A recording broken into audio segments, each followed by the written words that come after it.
삼성증권 이재현의 뉴스 정면 승부 4부 목요일 이 시간에는 일상생활의 사건 사고 또 정치 법률까지 정법으로 당당하게 승부하는 정법 승부로 이어가고 있습니다. 함께해 주실 두 분 소개합니다. 박성배 변호사 나오셨습니다. 안녕하세요. 네, 안녕하세요. 장윤미 변호사 함께했습니다. 안녕하십니까? 네, 안녕하세요. 네. 자, 오늘 김성태 쌍방울그룹 전 회장의 영장이 청구가 됐는데 영장 실질 심사는 포기를 했어요. 자, 영장 실질 심사를 포기했다는 것은 어떤 의미인지 이것부터 좀 풀어주셨으면 좋겠습니다. 영장 실질 심사를 진행하는 이유가 피고인의 적극적인 항변을 들어보기 위함입니다. 검찰은 이미 기록을 통해서 말을 하고 있고 이에 대해서 기록을 광범위하게 수집할 권한이 없는 피고인이 단기간 내에 적극적인 항변을 함으로써 구속영장이 발부되지 않을 수 있는 절차를 마련해 둔 것이 영장 실질 심사인데 그럼에도 불구하고 피고인이 영장 실질 심사를 포기할 때에는 구속영장 발부 가능성이 매우 높고 오히려 적극적인 항변을 하기보다는 수사와 재판 초기 단계에서부터 반성하는 모습을 보이는 것이 향후 재판 단계에서 형량에 도움이 될 것이라는 판단을 하는 경우입니다. 그래요? 이 사건에서 김성태 전 회장이 받고 있는 혐의 중 일부는 이미 공범이 구속 기소되기도 했고 여러 혐의를 받고 있습니다만 일부 혐의는 스스로 판단하기에도 벗어나기 어렵다는 생각을 하고 있는 것 같고 이 상황에서 굳이 법정에 출석해서 적극 항변하기보다는 범죄 혐의를 상당 부분 인정하고 재판에 임하는 것이 향후 재판 결과에도 도움이 될 것이라는 판단을 한 것 같습니다. 반성하는 모습을 보여줘서 나머지 재판에서 좀 유리한 판결을 얻기 위한 것이다? 글쎄요. 근데 이거 영장 심사에 출석을 해봤자 이거 구속될 것은 뻔하다. 그렇죠. 포기한 건 아닙니까? 그렇죠. 김성태 전 회장은 판단을 내린 겁니다. 나는 항변해봤자 영장 발부는 예정된 수순이다. 왜냐하면 8개월 동안 해외로 도피 행각을 벌였어요. 그렇다면 도주의 우려라는 거는 그 누구보다 높은 겁니다. 본인이 아무리 그 범죄 혐의에 대해서 왈가왈부 이야기를 하고 법리적으로 다투더라도 별 소용이 없다라고 할 거예요. 그렇다면 가능성은 두 가지인데 지금 박 변호사님이 짚어주신 대로 인정을 하는 겁니다. 나는 영장 실질에도 제 방어권 행사를 포기했습니다. 저는 양형에 대해서만 참작 사유로 가져가겠습니다. 그런데 김성태 전 회장이 지금 나오는 보도를 보면 과연 그 선택을 할까라고 의문이 제기되는 부분이 있습니다. 그래. 일단 아마 지금도 검찰 조사는 받았거든요. 이제 인신 확보를 하고 추가 수사를 하기 위해서 영장 청구를 한 것인데 약간 모르쇠로 일관을 했다라는 거예요. 이를테면 변호사비 대납과 관련해서도 내가 사업상 왜냐하면 정치인과 굉장히 친분이 있다라고 이야기하면 도움이 되는 사실도 있잖아요. 내가 이재명 대표를 좀 팔았다. 이른바 사업상 필요에 따라서 실질적으로 아는 관계가 아니다라고 이야기했다라는 보도가 나오고 있고요. 또 대북 송금과 관련해서도 좀 인정하는 취지로 좀 인터뷰를 한 것처럼 읽히기도 하는데 나 이거 사실 내가 속았다. 내 개인 돈을 북한으로 넘겨줬는데 그거는 인정한다. 그렇지만 내가 오히려 속아가지고 이 돈을 흘려보낸 것이다라는 취지로 이야기했다는 보도도 있습니다. 그렇다면 뭔가 자기는 범죄 혐의와 관련해서는 아마 검찰에서는 기소도 수순일 테니까 묵비권을 행사할 거다 이런 보도도 나오고 있어요. 그래서 아마 방어권을 검찰 단계에서는 많이 행사하지 않는 방향으로 이제 법원을 향해서 뭔가 본인의 입장을 소명하는 그런 절차로 나아가는 것 같습니다. 이 대북 송금 의혹과 관련한 것도 김성태 전 회장에게 지금 내려져 있는 의혹 가운데 하나입니다. 근데 이제 640만 달러를 북한에 보냈다는 건데 여기에 대해서는 전부 자신의 돈이다라고 얘기를 했어요. 그러니까 회사 돈이 아니라 내 돈으로 보낸 것이다. 이거는 그 자신의 혐의를 완전히 인정한 것으로 봐야 될까요? 어떻습니까? 사실은 이 외국환 거래법 위반과 관련해서는 김성태 전 회장의 진술이 이제야 본격적으로 시작되죠. 이미 이화영 전 부지사 등이 구속돼 있는 상황이긴 합니다만 구속된 피고인들이 이 혐의와 관련해서 구체적인 진술을 하고 있지 않습니다. 즉 구속 기소된 상황에서 재판이 진행 중이지만 이렇다 할 구조를 완벽하게 짜지 못하고 있는 것이 검찰의 입장인데 이 상황에서 누구보다도 사업의 주체로 불릴 만한 김성태 전 회장의 진술이 결정적입니다. 그런데 김성태 전 회장이 적절하게 진술을 해주지 않는다면 누구도 마땅한 진술을 하지 않는 상황에서 아직까지는 범죄 혐의가 확실하게 입증되었다고 평가하기는 이릅니다. 그렇다면 김성태 전 회장이 어떠한 진술을 하는가에 따라서 김성태 전 회장뿐만 아니라 관련해서 이미 구속 기소되어 있는 다른 공범들의 혐의에도 결정적인 영향을 미칠 것으로 보입니다.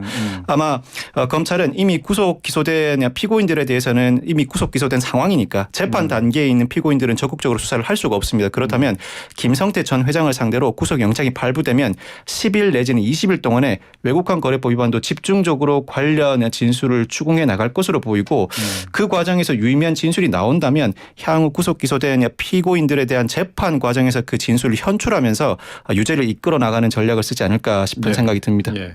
그 개인 돈이라고 하더라도 자기의 돈을 그 북한으로 이렇게 보내는 거, 송금하는 거 이거 큰 문제 없는 건가요? 그 자체 불법이죠. 왜냐하면 본인이 이게 떳떳한 돈인 줄 알았으면 지금 중국을 경유해서 보냈다라는 거예요. 북한으로는 송금 자체가 안 되니까. 그런데 송금 자체는 인정을 하고 있는 취지로 읽힙니다. 그것도 외국환 거래법 위반 혐의가 있고요. 다만 나도 피해자 성격이 있다. 북한에 대단히 적극적으로 뭐 지원을 한다거나 이런 의도는 아니라 거기에 돈을 보내면 뭐 어떤 사업상 대가가 있다든지 등등과 관련해서 나도 실제를 제대로 모르고 송금한 측면이 있다. 이런 항변을 지금 펼치고 있는 것 같습니다.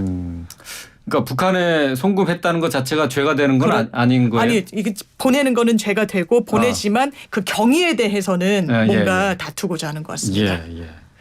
자, 근데 지금 이제 김성태 전 회장이 검찰 조사를 이제 이틀 동안 강도 높게 받았습니다. 그 과정 중에 여러 가지 혐의가 제기가 된 것에 관련해서 자신의 혐의를 이제 부인하면서 자신은 잘 몰랐다.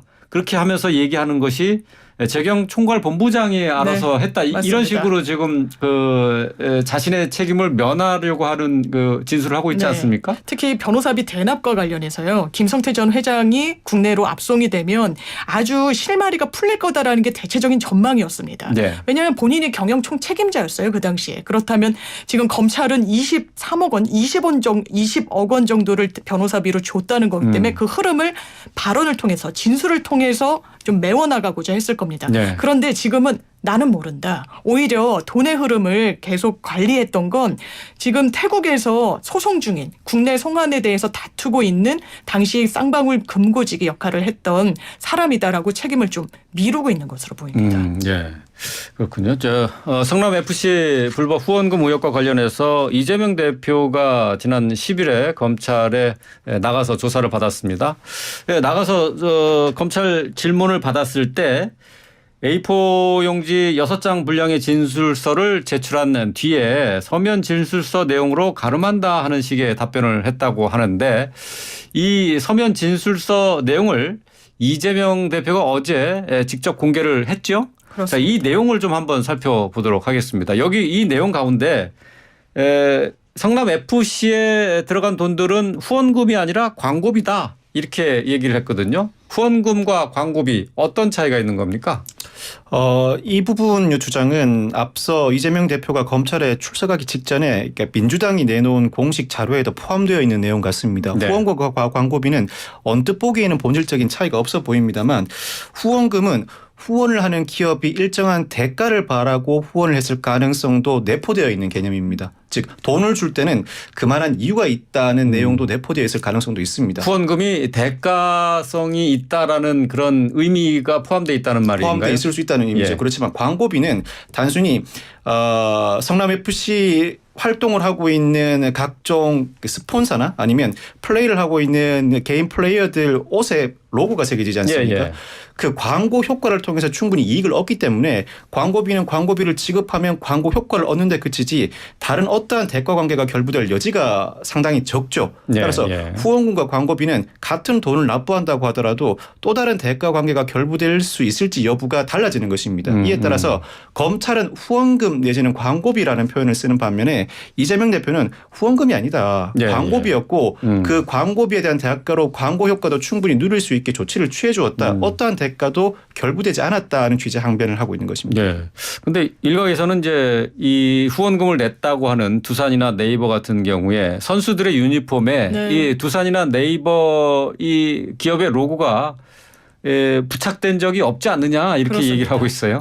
그것도 하나의 쟁점으로 좀 가져갈 수 있을 텐데 광고의 형식이란 게 꼭 법으로 정해져 있는 건 아니다 보니까요. 뭐 이를테면 뭐 전광판이나 아니면 선수들이 뛰는 그 그라운드에 이렇게 판넬 형식으로 예, 또 예. 로고가 노출되도록 하는 이런 방식이 있기 때문에 어쨌든 이재명 대표 측에서는 이 부분 광고비이기 때문에 광고료를 받고 우리가 광고를 해줬다. 예. 이거는 뭔가 대가 관계가 광고에 대한 광고를 해준 거지 뭔가 민원을 해결해주고 후원금 형식으로 받은 건 아니다. 이런 이야기를 하고 싶어하는 것 같습니다. 그렇군요. 어디든 기업에 그래도 로고가 있어야 되는 것 아니에요? 그런 부분도 있고 특히 이제 축구에 대해서 후원을 하면은 기본적으로 생각할 수 있는 게 선수들 유니폼에 장착에 그렇죠. 대한 광고 효과가 이제 제일 크다 보니까 그렇다면 광고를 어떻게 집행했다는 거냐. 유니폼에는 최소한 보이지 않는데 이 부분도 사실 검찰이 들여다볼 것 같습니다. 네. 자, 이 진술서 내용 가운데 또 들어가 있는 것이 뇌물죄와 비교해서 제3자 뇌물죄. 지금 이재명 대표가 받고 있는 혐의가 바로 이 제3자 뇌물죄잖아요. 뇌물죄와 비교를 하면서 제3자 뇌물죄 형량이 과하다. 그러니까 현재 뇌물죄와 제3자 뇌물죄 구분이 없는 거죠? 그렇습니다. 네. 뇌물죄와 제3자 뇌물죄는 법정형 자체가 동일합니다. 네. 다만 뇌물죄는 공무원이 그에 관련된 직무 집행을 수행해 주면서 직접 돈을 받는 경우를 일컫고 예. 제3자 뇌물죄는 공무원이 그와 관련된 직무 집행을 수행해 주면서도 직접 돈을 받는 것이 아니라 그와 무관한 제3자가 돈을 받게 하는 경우죠.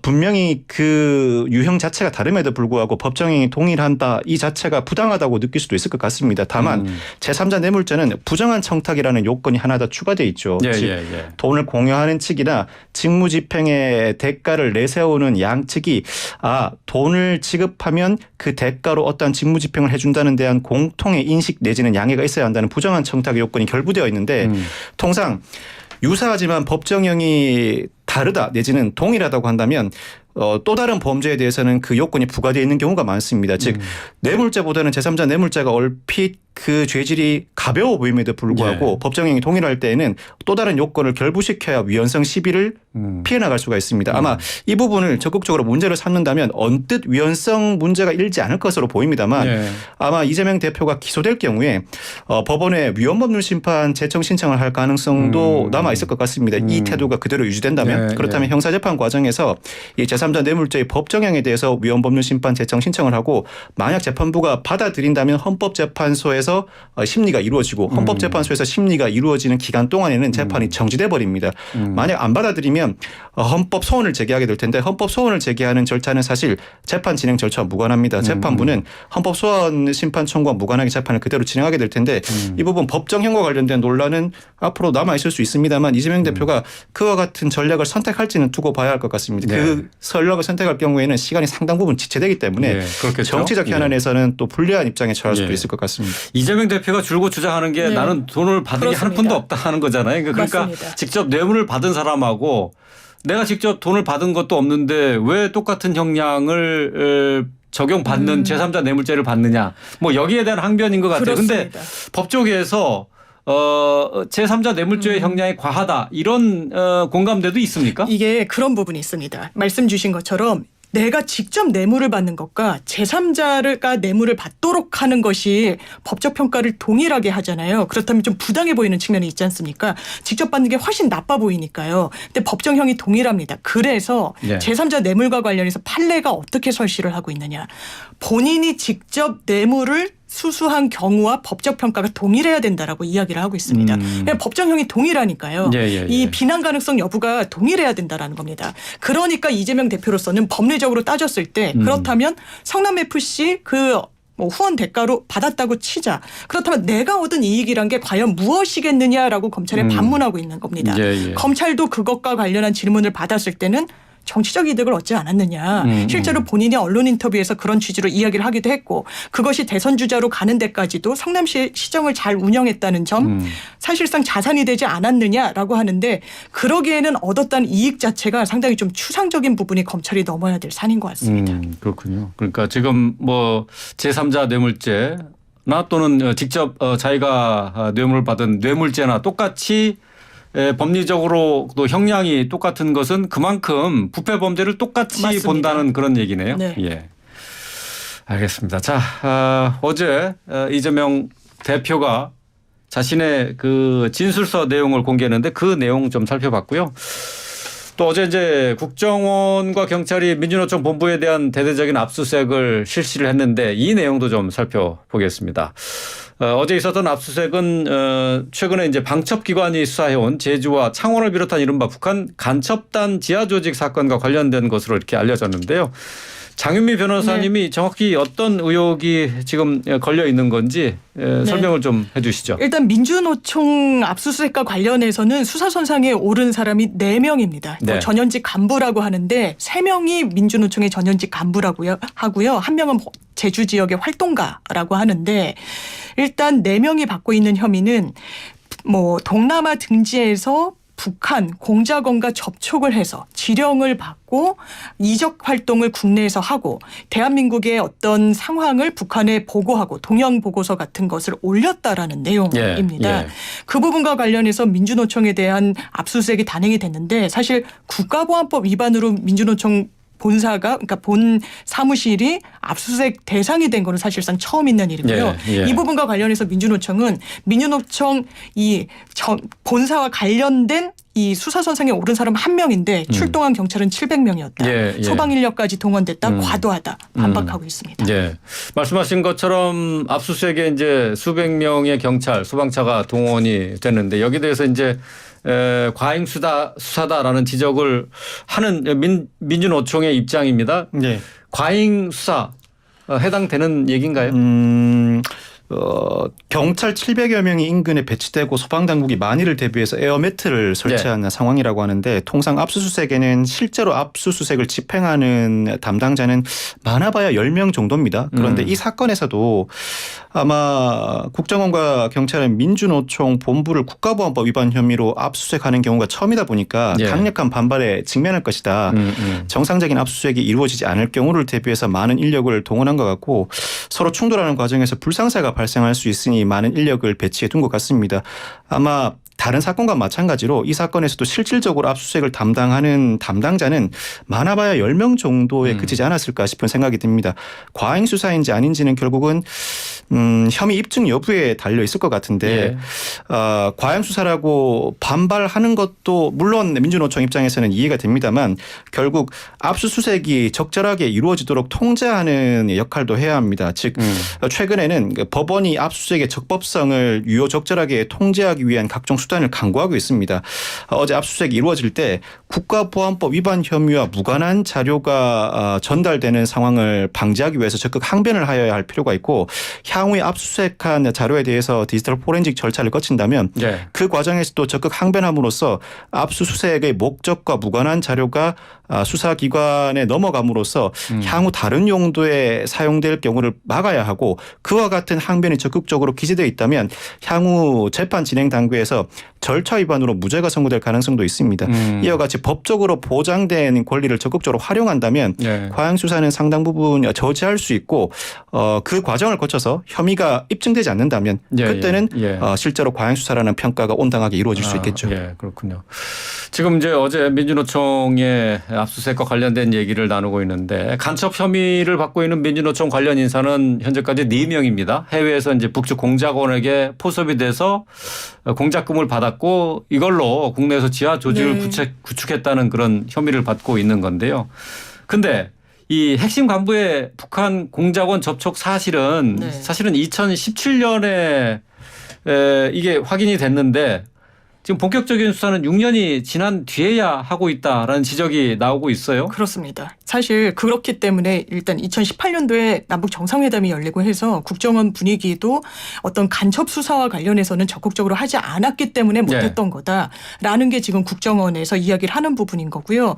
그런데 또 한편으로는 또 국정원에서 이번 수사에 자신감을 표하는 일로 우리가 오랫동안 이 사안을 좀 들여다봤다. 2017년도부터 지금까지 쭉 좀 컨택트를 하고 뭐 자료도 확보를 하고 했기 때문에 이거는 좀 혐의 입증에 좀 유리하다 국정원이 이런 얘기도 하고 있어서 이게 얼핏 또 내부적으로 모순돼 보이는 부분도 있는 게 사실인 것 같습니다. 아예 뭉갰다면 그동안 꾸준히 수사를 해왔다 그런 얘기가 되는 건가요? 그런 말을 하는 한편 전 정부에서 뭉개서 우리가 못했다 뭐 이런 얘기도 나오니까요. 그러니까 이게 양립 좀 불가능한 부분이 있고 사실 민주노총에서 문제 삼고 싶어하는 건 2020년도 12월에 사실 국정원법이 개정이 많이 됐죠. 그 당시에 뭐 서울시 간첩 조작 사건 이런 부분이 많이 문제가 됐었기 때문에 자정작용의 일환으로 IO라고 해서 국내 정보 파트와 관련해서는 폐지를 하고 그리고 또 하나는 대공수사와 관련해서 경찰로 이관한다. 다만 이 연착륙을 해야 되니까 3년의 유예 기간을 가져야 된다라고 하는데 그게 내년 1월입니다. 근데 내년 1월을 앞두고 이른바 대공수사와 관련한 존재감을 보여주고 있으니 이거는 사실상 시민성 수사 아니냐라는 게 또 시민단체의 시각인 것 같습니다. 네. 말씀하신 것처럼 이제 민주노총에서는 압수수색 조치가 공안 탄압이다 이렇게 주장을 하고 있는데요. 자, 뭐 대공수사권 이관 내년부터 경찰로 넘어가는 거잖아요. 그렇습니다. 그러니까 여기에 이 대공수사권을 국정원이 계속 갖고 있기 위해서 유지하기 위해서 이런 수사를 기획한 것 아니냐 하는 시각도 또 있습니다. 네네. 박성배 변호사님은 어떻게 보세요? 결국 이 논점도 향후 재판 결과를 통해 밝혀야 할 사안이 아닌가 싶습니다. 그를 통해 입증 가능하겠죠. 사실 국가보안법 위반 사건은 오랜 시간 내사를 거치기 마련입니다. 네. 그리고 통신 제한 조치 이른바 감청도 폭넓게 허용됩니다. 다른 범죄 혐의와 다르게 통상적인 수사 방식으로는 그 국가보안법 위반 혐의를 파악하기가 어렵기 때문인데 국가보안법은 처벌의 범위도 상당히 폭넓게 해두고 있습니다. 회합통신 즉 만나거나 연락한 경우에도 처벌하고 네. 금품 수수는 물론 목적 수행의 경우에도 상당히 중하게 처벌하되 미수범 또는 예비 음모로도 처벌을 합니다. 또 수사 과정에서 국가보안법 위반 혐의로 입건된 피의자가 다른 국가보안법 위반 혐의 피의자를 제보한 경우에는 형을 감경하거나 면제하도록 하는 규정도 두고 있습니다. 네. 구속기간도 다른 사건과 다르게 경찰은 최장 20일, 검찰은 최장 30일까지 구속할 수 있습니다. 즉 수사기관에게 상당히 폭넓은 재량을 부여하고 있고 처벌의 범위도 상당히 넓게 규정해 두고 있습니다. 예. 만약 이 사건에서 그럼에도 불구하고 향후 재판 과정에서 어떠한 이유든 범죄 혐의가 입증되지 못한다면 그때는 그야말로 국정원이 시위성 내지는 무리한 수사를 감행했다는 비판에서 자유로울 수 없겠죠. 예. 대공 혐의점을 갖고 하는 수사에 대해서 국민들이 조금 의구심을 갖는 부분들이 있어요. 과거에 이제 그 사례 때문인데 네. 무리한 수사다라는 것을 벗어나기 위해서는 물증에 의한 사실에 의거한 수사가 진행돼야 될 텐데 그렇죠. 좀 한계가 있는 것도 또 분명한 사실 아닌가 그렇습니다. 싶어요. 또 지금의 사실 보여지는 부분이요. 이례적인 것도 맞습니다. 국정원은 지금까지 이게 국가 안보와 관련된 거예요. 실제로 간첩 활동을 했다면 처벌해야죠. 네. 잡아야 됩니다. 그런데 이게 워낙에 민감한 이슈고 수사 기밀이 새어나가도 안 되기 때문에 검거가 되거나 기소를 하거나 재판 결과가 나왔을 때 언론에 보도가 됐습니다. 예, 예. 지금은 아예 민주노총 사무실에 압수수색을 단행하러 갔을 때 국정원 직원임을 딱 표식으로 알려질 수 있게끔 국정원 적힌 어쨌든 옷을 입고 현장에 나갔습니다. 대단히 이례적인 부분은 있어요. 수사 상황이 사실상 언론에 실시간으로 드러나게 됐다라는 점에서 그렇다면 이런 여러 가지 국정원 조직 위상과 관련된 이슈 부분과 관련해서 정치적 의도가 전혀 없을 것인가 이런 또 논란이 나오고 있습니다. 예, 알겠습니다. 자, 민주노총 압수수색과 관련된 내용까지 살펴봤습니다. 장윤미 변호사, 박성배 변호사와 함께했습니다. 말씀 잘 들었습니다. 네, 고맙습니다. 감사합니다.